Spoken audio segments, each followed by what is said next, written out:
Assalamualaikum warahmatullahi wabarakatuh.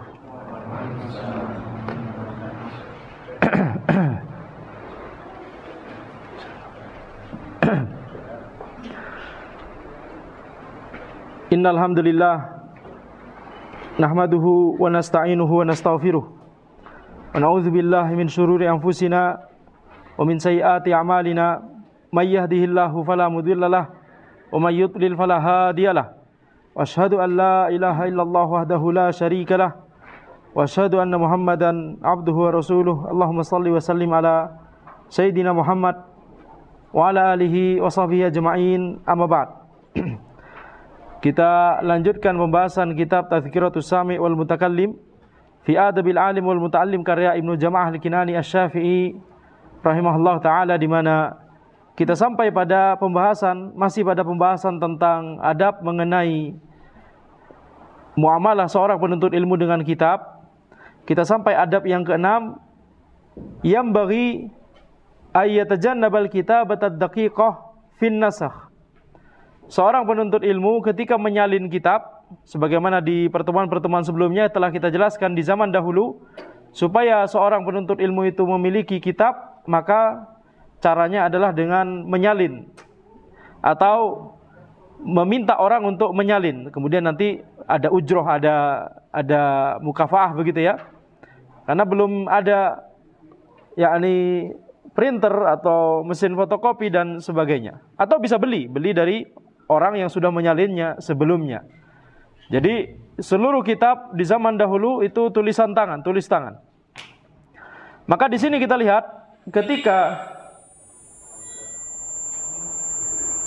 seorang penuntut ilmu menuliskan menyalin kitab tersebut, kata penulis di sini hendaknya dia tidak menulis dengan tulisan yang jelimet, dengan tulisan yang daqiqah. Di sini maksudnya adalah kecil dan rumit begitu ya, dan jelimet tidak bisa dibaca. Fa innal khatta alamatun fa abyanuhu ahsanuh. Karena tulisan tangan itu adalah alamah, itu adalah tanda. Jadi tulisan tangan itu adalah tanda atau simbol yang kita gunakan untuk menunjukkan kepada makna-makna. Jadi kalau huruf alif, begitu huruf alif, huruf ba, begitu huruf ba, dan seterusnya. Jadi dia adalah alamah, dia adalah simbol. Fa'abyanhu ahsanuhu, maka simbol yang paling bagus, yang paling jelas, itu berarti yang paling baik. Simbol yang paling jelas, tanda yang paling jelas, itu yang paling baik. Sehingga dengan kata lain, tulisan tangan semakin bagus, semakin baik. Selama tidak kemudian menghabiskan waktu untuk menjadikan tulisannya bagus sekali begitu ya. Kalau kemudian ini dia harus menghabiskan waktu yang banyak, nah ini juga tidak bagus ya. Jadi tulisan yang baik semakin bagus, tapi jangan kemudian terlalu berlebihan dalam memperbagus tulisan sehingga memakan waktu yang sangat lama begitu misalkan. Wa kana ba'du salaf idza ra'a khattan daqiqan qala hadha khattu man la yuqinu bil khalafi min Allah azza wajal. Sebagian ulama generasi terdahulu berkata, ketika mereka melihat ada tulisan yang daqiq, ada tulisan yang kecil dan rumit dan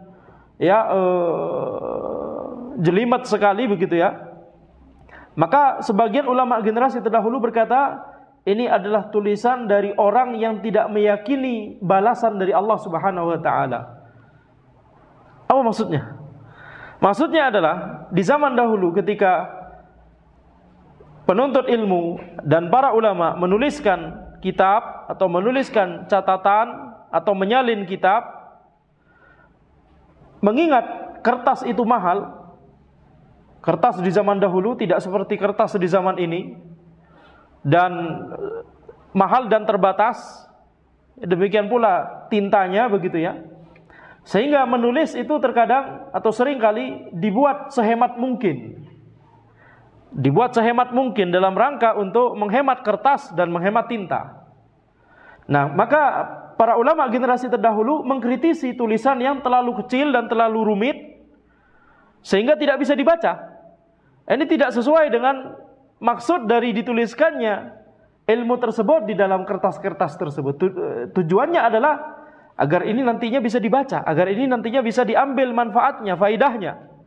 Kalau kemudian tulisan terlalu kecil karena saking ingin menghemat kertas dan saking ingin menghemat tinta misalkan, maka sebagian ulama generasi terdahulu berkata ini adalah tulisan dari orang yang tidak meyakini adanya balasan dari Allah nanti.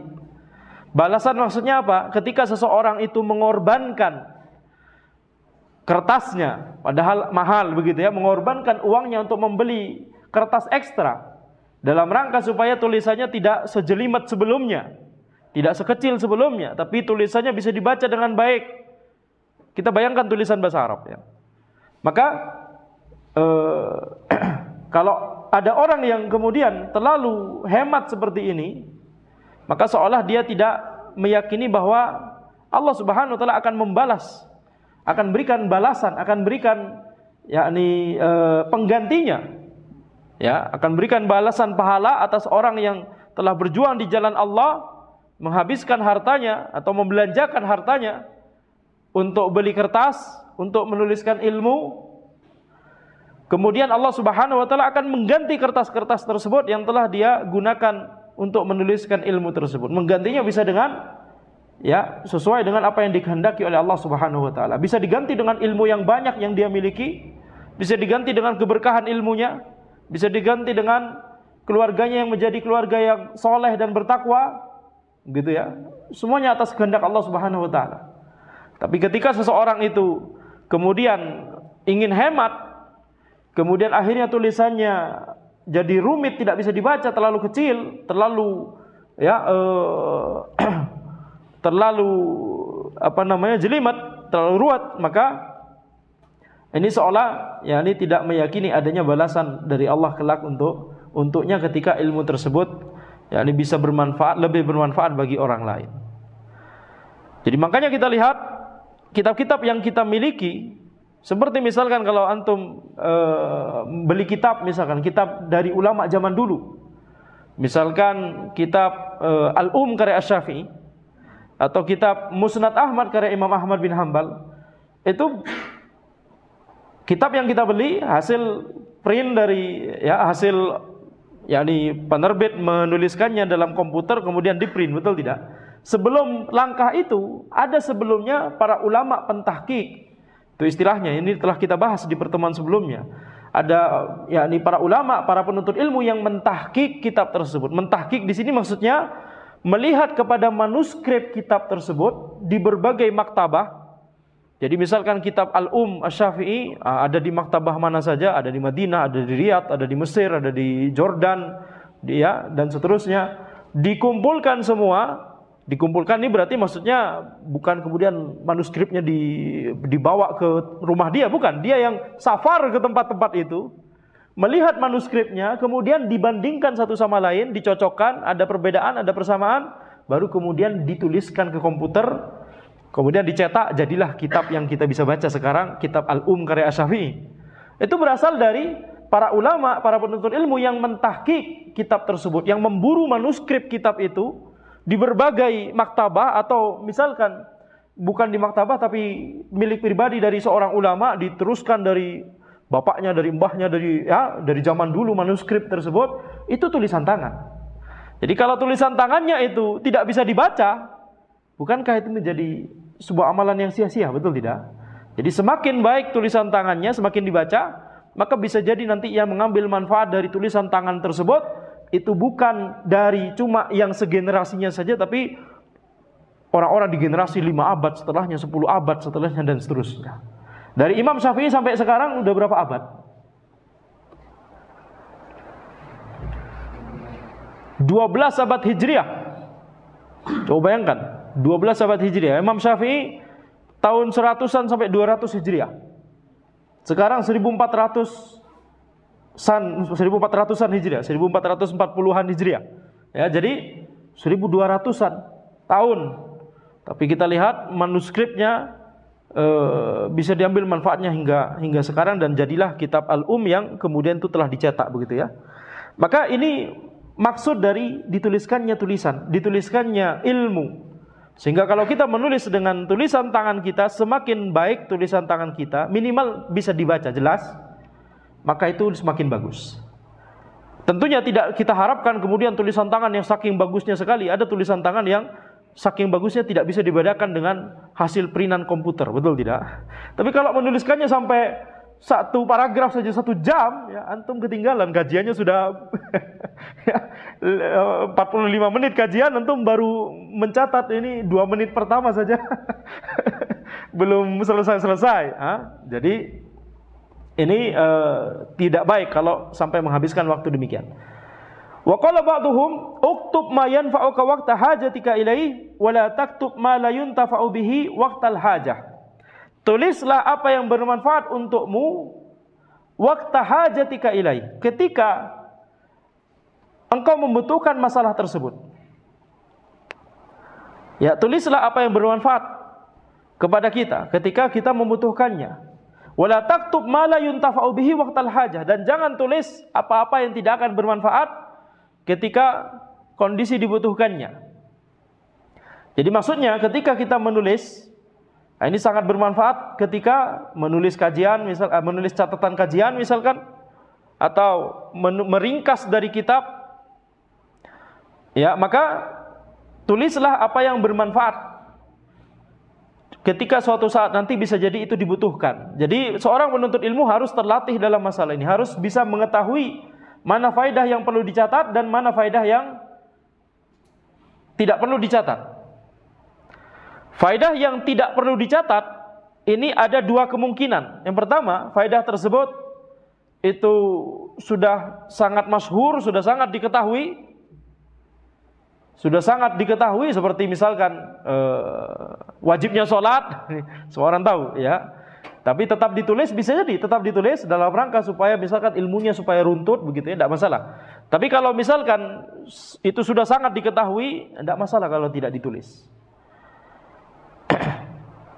Kemungkinan kedua, sebuah faidah itu tidak ditulis karena dia sudah familiar, masalah tersebut bukan masalah yang masyhur, tapi dia sendiri yang sudah familiar dengan dengan masalah tersebut. Orang lain bisa jadi tidak familiar dengan faidah tersebut. Misal dia mempelajari ya bahwa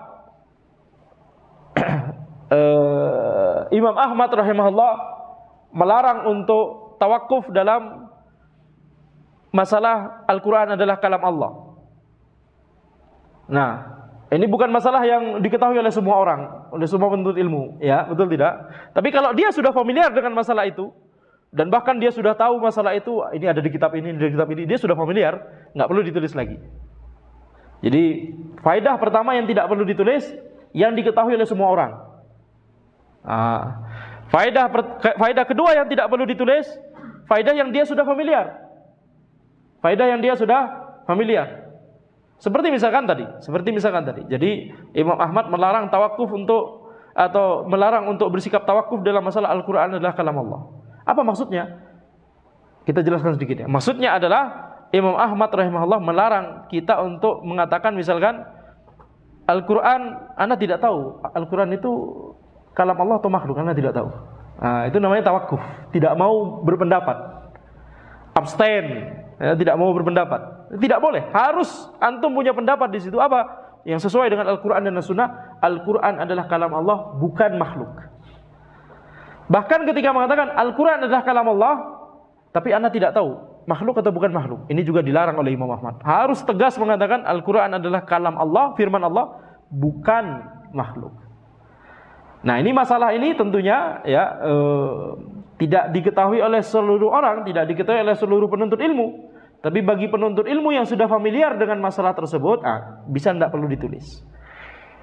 Walaupun tadi bisa kita katakan tetap boleh juga boleh juga untuk tetap ditulis dalam rangka supaya catatannya menjadi catatan yang runut, ya, tidak ada faedah yang hilang begitu ya. Itu lebih bermanfaat bagi orang lain bisa jadi. Tapi kalau catatan untuk dirinya sendiri, kalau dia sudah familiar dengan faedah tersebut, bisa tidak ditulis. Jadi tulislah apa yang bermanfaat untukmu ketika dibutuhkannya nanti. Nah, jadi masalah-masalah yang penting, masalah-masalah yang penting dan kita belum tahu atau belum familiar, itulah yang kemudian dicatat. Tapi masalah yang misalkan kita juga belum tahu, itu baru tahu masalah itu ketika kita baca kitab atau mendengarkan kajian, kita baru tahu faidah tersebut. Tapi kemudian tidak begitu penting, kata para ulama, tidak masalah juga untuk dicatat. Boleh untuk dicatat, boleh untuk tidak dicatat. Intinya adalah masalah yang antum baru tahu dan itu penting. Dan itu penting. Nah, masalah terkait akidah, masalah terkait halal haram, masalah terkait tata cara ibadah, masalah terkait hal-hal yang itu akan memiliki dampak besar terutama secara amalan. Ini masalah yang penting. Ini masalah yang penting. Nah, tapi misalkan faedah yang antum baru tahu, tapi itu dirasa kurang penting. Nah, misalkan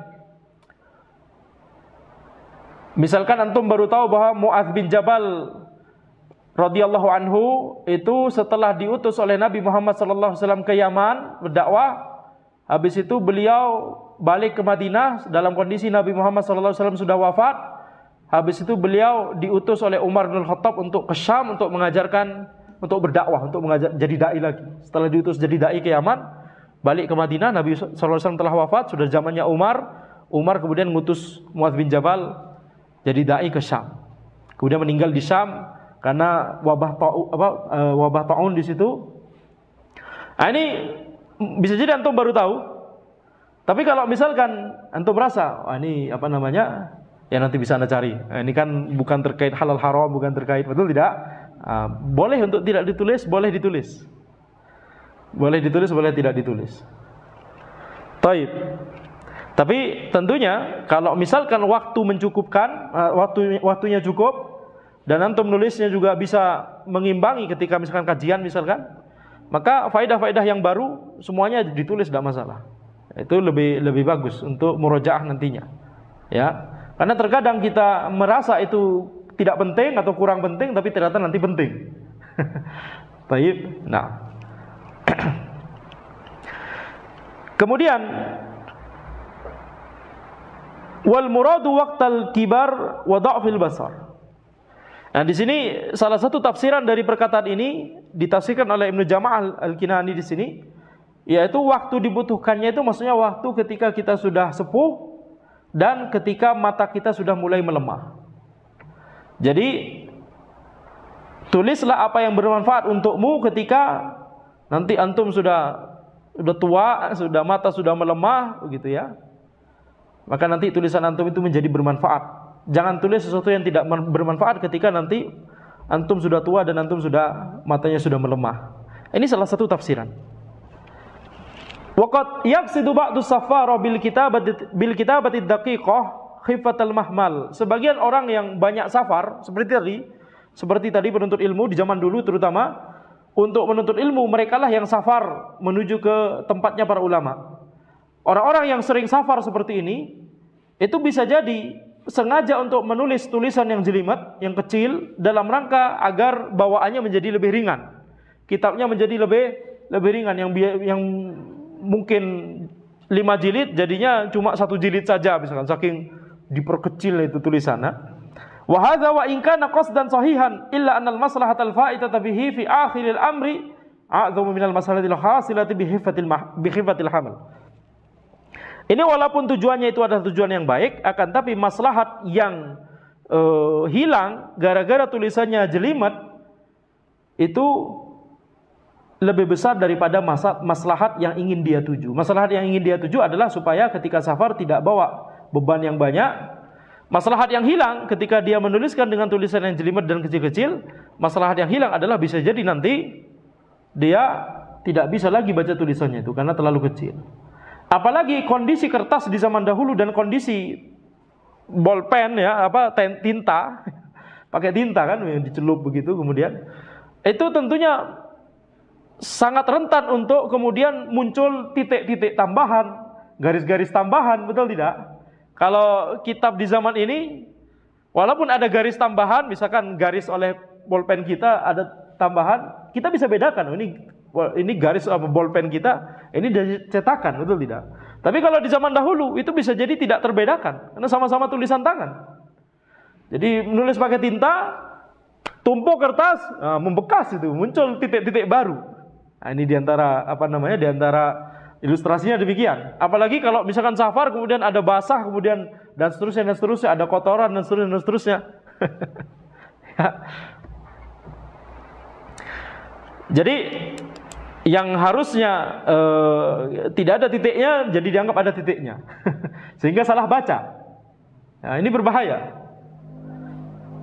Sama seperti salah satu terjadi ya di papan tulis, sudah nulis panjang penurunan rumus, kemudian kok salah ya hasilnya ya. Ternyata ada tanda minus yang itu berasal dari papan yang sudah ada tidak rata sehingga kapurnya membekas di situ, sehingga ada tanda minus di situ, sehingga tanda minus itu ke bawah dan akhirnya salah semua ke belakang. Ya seperti itu kira-kira. Wal kitabatu bil hibr aula minal midad. Menulis dengan hibr lebih baik daripada dengan midad. Ini kalau diterjemahkan ke bahasa Indonesia, menulis dengan tinta lebih baik daripada dengan tinta. Apa bedanya? Hibr dengan midad berbeda dalam bahasa Arab. Hibr itu tinta yang sifatnya lebih kental, midad sifatnya lebih cair. Sehingga disebutkan oleh penulis, menulis dengan hibr itu lebih bagus karena tidak belepotan, lebih menjaga supaya tidak belepotan. Ketika menulis dengan midad yang lebih cair sifatnya, maka bisa jadi ada titik tambahan, garis tambahan dan seterusnya yang kita katakan tadi. Li'annahu athbat, karena menulis dengan hibr itu lebih athbat, lebih bisa menjaga dari yang tadi belepotan tadi. Qalu wala yakunul qalamu sulban jiddan fayamna sur'atal jari. Dan hendaknya pena yang digunakan, pena di zaman dahulu dari bambu, kemudian dipotong seperti kayak bambu runcing itu. Ya, tapi ujungnya tidak tajam. Kalau bolpen zaman sekarang kan tajam ujungnya, betul tidak? Ujungnya itu membentuk semacam garis gitu. Jadi antum bayangkan seperti pena yang begini, yang digunakan untuk misalkan untuk kaligrafi atau apa, sehingga bisa untuk tebal dan untuk tipis gitu kan. Itu ujungnya kan bentuk strip gitu ya. Jadi itu bambu kecil, bukan bambu yang besar. Gimana megangnya? Bambu yang kecil. Seperti antum waktu masih kecil tuh yang main tok gitu. Tahu kan? Ya, sekecil itu kan? Nah, bisa kecil ya, bambu yang kecil seperti itu. Dibasahi, pok, ya kertas koran. Itu sama juga ada di sini ya, masya Allah. Ya, di Madura juga ada. Mainan nasional mungkin. Nah, jadi bambu itu kemudian di ujungnya dipotong miring gitu seperti bambu runcing, kemudian yakni bagian ujungnya itu dibuat seperti strip. Nah, itulah yang kemudian dituliskan. Nah, bambu ini jangan cari bambu yang terlalu keras sehingga susah untuk digerakkan untuk menulis di kertas. Wala rahwan fayusri'u ilaihil hafa. Dan jangan juga cari bambu yang terlalu rapuh sehingga ketika ditulis kemudian itu langsung hancur itu ujungnya langsung patah atau apa begitu ya. Jadi jangan terlalu keras sehingga susah untuk dituliskan, dan jangan terlalu lunak sehingga mudah untuk rusak. Al-hafa yani az-zahab. Ya, mudah untuk rusak. Qala ba'duhum idza aradta an tujawwida khattaka fa'atil jilfataka wa asminha wa harrif qattataka wa ayminha. Ketika engkau ingin memperbagus tulisanmu dengan menggunakan pena yang terbuat dari bambu seperti tadi, maka fa'atil jilfataka wa asminha. Panjangkanlah jilfah dari penamu dan perbesarlah. Apa yang dimaksud dengan jilfah? Anda tidak punya contohnya ya, tapi bayangkan ini bambu yang tadi kemudian dipotong seperti bambu runcing gitu ya. Jadi jarak antara potongan sampai ujungnya itu namanya jilfah. Sesuatu yang ekstra ini ya. Jadi sesuatu yang ekstra itu namanya jilfah. Kata penulis, panjangkanlah jilfah ini dan perbesarlah.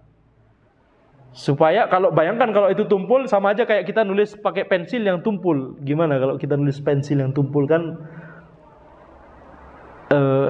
lebih mudah kita memperbagus tulisan kalau kita marut pensil, apa istilahnya?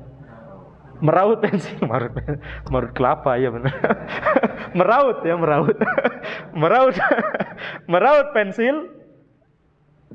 Kita buat panjang, kita buat runcing, itu betul tidak? Sehingga kita jelas melihat tulisan kita.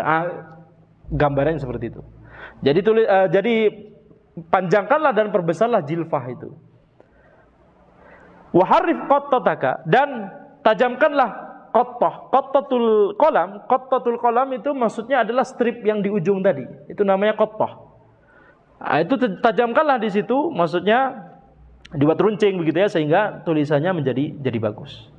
Intinya kalau tumpul tidak enak ketika menulis. Intinya begitu. Wa aiminha, apa yang dimaksud dengan wa harif qattataka tadi? Harif qattataka yakni tajamkanlah, runcingkanlah bagian qattah, bagian ujung dari pena tersebut. Wa aiminha di sini wallahu alam maknanya adalah ketika antum melihat dari sisi, misalkan antum motongnya dari sini, antum balik surut, maka ujung ini biasanya dipotong miring begini. Supaya bukan lurus.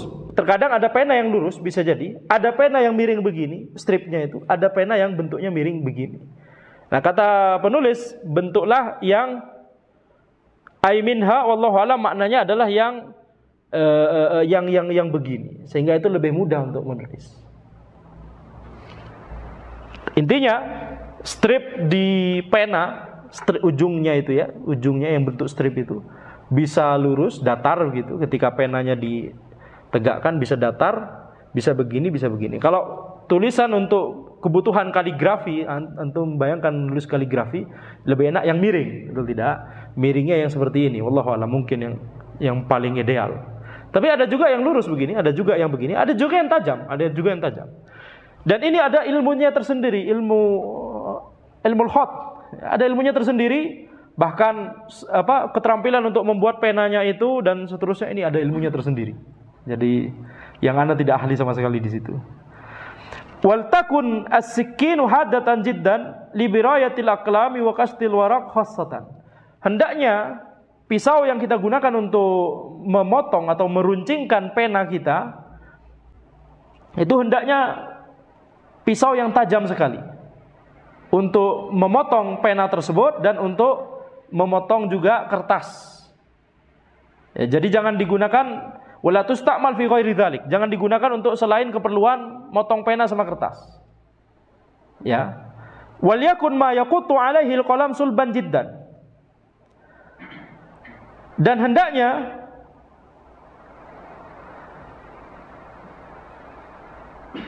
yakni ma yaqutu alaihi alqalam, yang digunakan untuk meruncingkan pena tersebut, ya, ujungnya tadi, strip tadi, itu hendaknya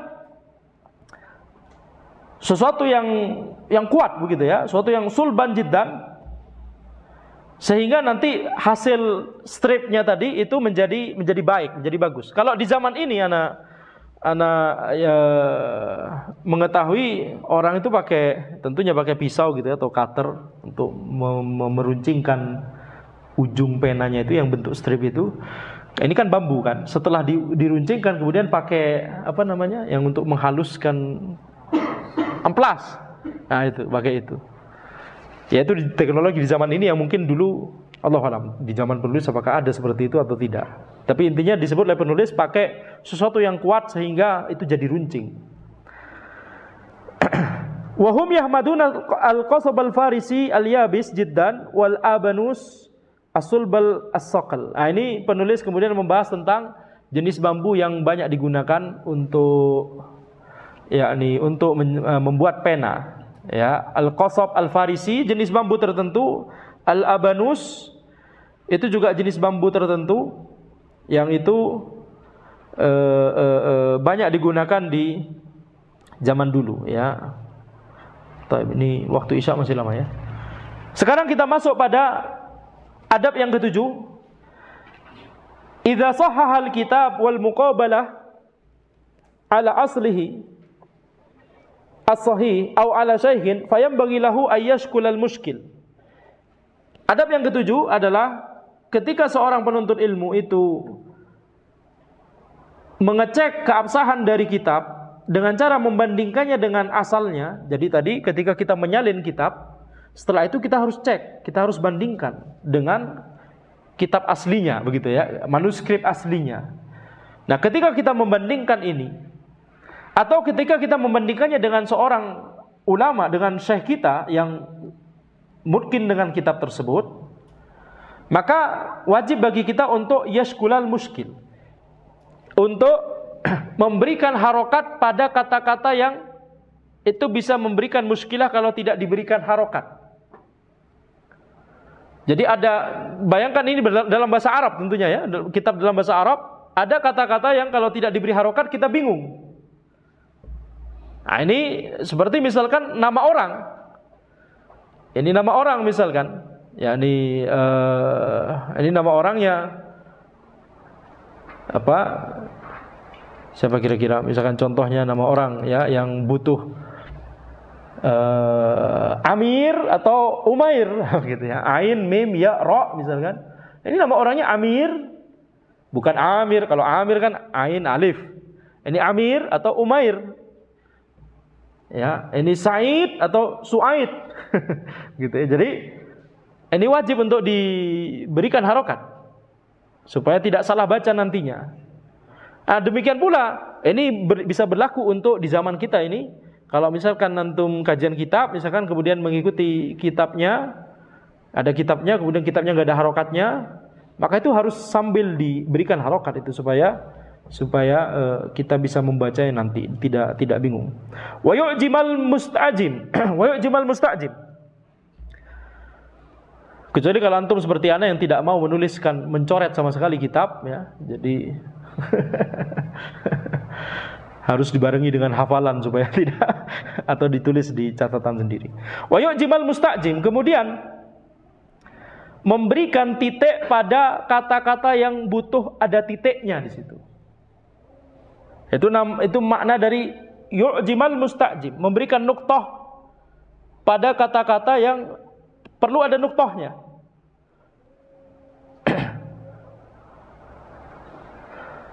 Ya, jadi kalau misalkan ada di dalam sebuah manuskrip atau kitab yang tadi kita salin sendiri tadi, atau kitab yang kita beli sekarang misalkan, ada kata-kata yang harusnya ada titiknya tapi nggak ada titiknya, itu wajib ditambahkan titiknya. Wayat bitol multabis, kemudian meluruskan kata-kata yang itu bisa menimbulkan tanda tanya, multabis, yakni seperti misalkan multabis ini bisa dipahami sesuatu yang butuh penjelasan begitu ya, butuh dijelaskan ini apa maksudnya multabis ini.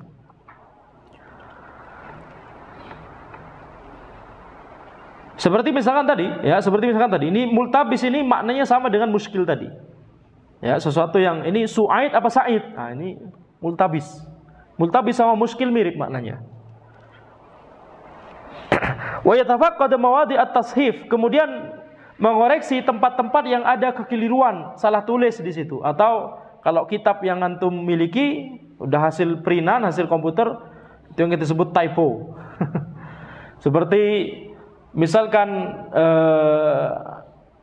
Amr bin Utsman, tapi Amr itu ain, mim, ro, waw, ada wawnya. Bacanya Amr. Walaupun bacanya Amr tapi harus ada wawnya. Nah, kalau kemudian gak ada wawnya, orang akan baca Umar. Sehingga kalau kemudian itu salah ketik, wawnya gak ikut terketik atau tidak ikut tertulis begitu ya, orang akan membacanya Umar bin Utsman. Padahal itu harusnya Amr bin Utsman. Kemudian juga ini banyak terjadi di zaman dahulu. Bahkan tidak hanya akibat salah ketik, akan tapi juga akibat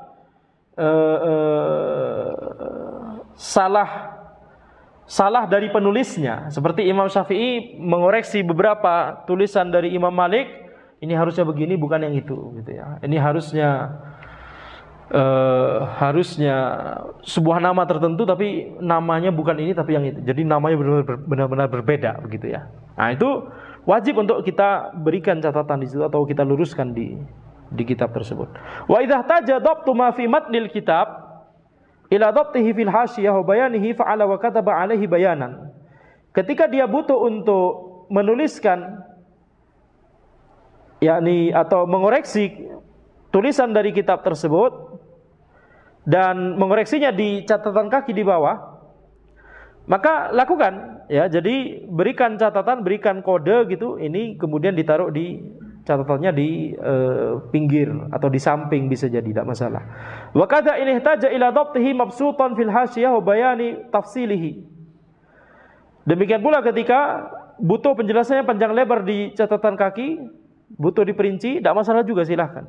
Mithlu ayyakuna fil matni ismu hariz fayaqulu fil hasyiyah huwa bil ha al muhmalah wa ra'un ba'daha wa bil ya ila khatimah ba'daha zai. Hariz. Ya, jadi kalau ada kata hariz, harizun, maka kemudian kita bisa berikan catatan di catatan kaki, ini adalah ha al muhmalah. Ha al muhmalah itu maksudnya adalah ha tanpa titik. Coba antum bayangkan kalau misalkan antum tulis ini adalah ha, ya, ha, alif, hamzah, ha begitu ya.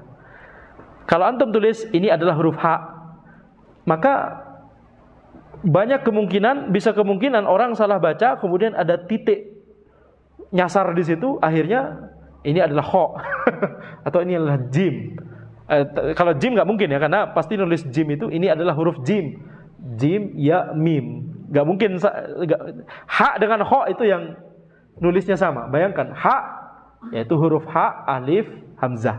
Ho huruf ho, alif, hamzah. Coba titiknya dihilangkan, ha dengan ho sama. Nulis hurufnya. Betul? Makanya para ulama menggunakan istilah kalau ha ini adalah huruf ha, ditulis hurufnya, ditulis nama hurufnya ha, alif, hamzah, kemudian diberi catatan muhmalah, yakni tanpa titik. Kalau maksudnya ho, ditulis ho, alif, hamzah, kemudian diberi catatan mu'jamah. Yani maksudnya ada titiknya, berarti ho. Kalau jim nggak perlu, karena nulis jim bentuk seperti jim, kemudian ya, kemudian mim. Nggak ada huruf lain di alfabet Arab yang nama hurufnya itu sesuatu yang bentuknya seperti ha, ya, mim. Itu pasti jim. Betul tidak? Tapi kalau misalkan sin, ini adalah huruf sin, ditulis bentuk seperti sin, ya, nun. Pasti bisa jadi orang akan nanti tiba-tiba ada 3 titik nyasar di situ. Ini adalah huruf shin. Betul tidak? Makanya para ulama biasanya menggunakan istilah ini adalah huruf sin, ditulis nama hurufnya sin, kemudian ditulis muhmalah tanpa titik berarti. Ini adalah huruf shin, ditulis mu'jamah dengan titik berarti. Paham sekarang? Nah, jadi sama seperti misalkan ba. Ba itu bisa salah paham dengan huruf apa? Ba dengan nun nggak mungkin kan, nulis ba itu kan bentuk seperti ba, alif, hamzah, ba gitu ya. Nggak mungkin kesasar dengan nun karena nulis nun bentuk seperti nun, waw, kemudian bentuk seperti nun. Paham? Ba itu bakal kesasar dengan ta dan juga dengan iya. Ya, betul tidak? Karena nulis ya gimana? Bentuk seperti ya, kemudian alif, kemudian hamzah. Ba gimana? Bentuk seperti ba, alif, hamzah. Ta gimana? Bentuk seperti ta, alif, hamzah. Jadi kalau titiknya itu bisa salah, itu bisa salah semua nanti. Betul tidak? Makanya para ulama menggunakan kode-kode. Jadi nanti ada keterangan, ini ba, ini titik di bawah, ta, titik, 2 titik di atas, ya, 2 titik di bawah, dan seterusnya. Taib. Intinya kalau ada tulisan hariz, maka diberikan tulisan di bawah catatan kaki, ini ha muhmalah, ha tanpa nuktah, tanpa titik, kemudian ro setelahnya, kemudian ya yang diakhiri olehnya, yang diakhiri kemudian dengan zai. Antum dengan huruf setelah ro nyebutnya apa? Alif, ba, ta, tha, jim, ha, ho, dal, zal, ro, zai, bukan za. Za atau zai? Zai, berarti udah benar. Jadi zai Jadi ra itu ra ya, zai tidak akan ketukar. Karena ra zai. Ai huwa bil jim au huwa bil jim wal ya al khatimah baina ra'ain muhmalatain wa shibhu dzalik. Atau ini bisa diberikan catatan, ini jim kemudian ya yang diakhiri dengan ra muhmalah tanpa titik di antaranya, sehingga bacanya jadi apa? Jim yang kemudian diikuti dengan ya yang terletak di antara dua ra. Jadi bacanya apa? Jarir. Jarir. Maka untuk mengetahui apakah ini haris atau jarir harus dikasih di catatan kaki. Baik, demikian yang bisa kita sampaikan. Tidak bisa kita selesaikan semua adab yang ketujuh ini. InsyaAllah kita lanjutkan di pertemuan berikutnya. Mungkin kita azan terlebih dahulu, baru kemudian ada tanya jawab kalau memang misalkan ada pertanyaan.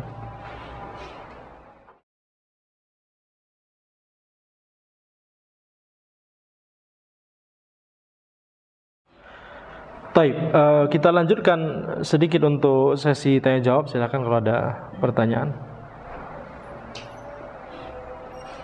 Ya. Ustaz, izin bertanya, tapi di luar tema. Nah.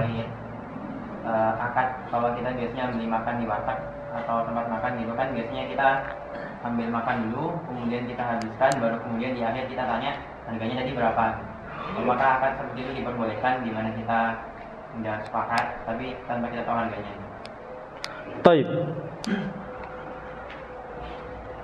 Kalau misalkan pertanyaannya, jadi kalau kita makan di warteg, kemudian kita ngambil makan, kemudian tanpa tahu harganya, kemudian baru harganya di belakangan begitu ya, maka itu boleh insyaallah. Apalagi kalau misalkan yakni kita sudah mengetahui bahwa harganya ya normal gitu ya, segitu. Kalau misalkan itu diketahui di misalkan warungnya itu ya kita sering ke situ atau di dekat area kita, misalkan harganya normal, tidak masalah. Tapi kalau misalkan itu kita di tempat lain misalkan, apalagi itu warung yang baru pertama kali kita datangi, maka itu harus ditanyakan terlebih dahulu supaya tidak ada yakni penyesalan di akhir. Dan banyak kasus di mana sudah beli, sudah makan, kemudian ternyata harganya selangit begitu ya, betul tidak? Maka itu bisa merupakan kezaliman. Bisa merupakan kezaliman dari sisi penjual. Tapi intinya itu bisa dilakukan oleh pembeli dengan cara menanyakan terlebih dahulu. Itu baru hendaknya ditanyakan terlebih dahulu kalau misalkan kita tidak familiar dengan warung tersebut. Tapi kalau sudah familiar maka tidak masalah. Baik, maka tidak masalah, karena ketika antum melangkah masuk ke warteg tersebut kemudian mengambil dan diketahui oleh penjualnya ya, maka itu sudah merupakan keridhaan dari masing-masing bahwa ini mau melakukan transaksi jual beli.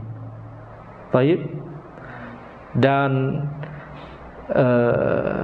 tidak perlu akadnya secara lisan, ana mau beli ini harganya berapa, baik, ana terima, seterusnya ya, tidak perlu seperti itu. Jadi sekedar antum masuk kemudian ngambil piring, kemudian sudah mulai ngambil nasi dan seterusnya, penjualnya mantengin begitu ya. Ini sudah keridhaan dari kedua belah pihak. Nah, cuma tadi untuk meniadakan gharar, maka kalau ini warungnya tidak familiar antum atau daerah baru, tanyakan terlebih dahulu harganya. Ini berapa Pak atau Bu? Ini berapa? Baru ambil, bayarnya boleh bisa nanti. Tapi akadnya terjadi ketika antum ngambil kemudian dipantengin sama penjual. Itu walaupun tidak ada pembicaraan sama sekali, akadnya sudah di situ. Bayarnya ya nanti setelah makan ya. Tapi akadnya terjadi ketika adanya keridhaan dari masing-masing. Nah, supaya tidak ada gharar, maka kalau warungnya itu antum tidak familiar, antum ke daerah baru, ditanyakan dulu. Tapi kalau sudah familiar, antum datang ke situ setiap hari, maka halas, yani tidak ada gharar karena antum sudah tahu harganya, atau menggunakan zon, ya daerah ini insyaallah tidak ada yang semahal itu misalkan, ya insyaallah harganya normal semua, maka tidak ada gharar, jadi tidak masalah. Baik, nah demikian bisa Anda sampaikan. Hadza wallahu alam. Subhanakallahumma bihamdika asyhadu an la ilaha illa anta astaghfiruka wa atubu ilaik. Wassalamualaikum warahmatullahi wabarakatuh.